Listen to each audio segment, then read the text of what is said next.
Here we will see try except finally statement in Python. Finally keyword is executed always even if the exception is not handled and the try except block is terminated. It is executed after the try except block. General syntax for using try except with finally block is: first, try statement with code to check for errors, then except. In except block we will write a code that will handle an error. In default else statement we will write a code that will execute if no exception occurs, and under finally we will write a code that will execute after every try except block. For example, inside try block we will write c equal to 6 divided by 3, and we will write except statement to handle the errors if the error occurs, and in else statement we will write division equal to c, and lastly in finally statement we will write print division, and if we execute this code it will give the output division equal to 2 and division program. Since no error occur, so it will print division, and if we have written in finally statement division program, so it will print division program also.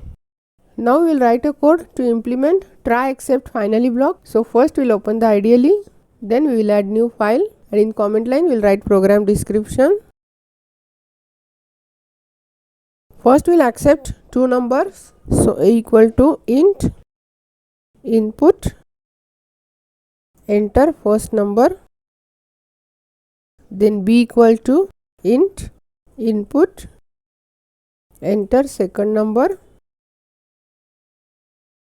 then we will write try block, and inside try block we will write c equal to a divided by b. Then we will write except block, so except 0 division error, we will print divide by 0 generated error. Then we will write except with type error, and we will print data type mismatch error. Else we will print division equal to c, and in finally block we will print division of two numbers. Then we will save this and we will execute this.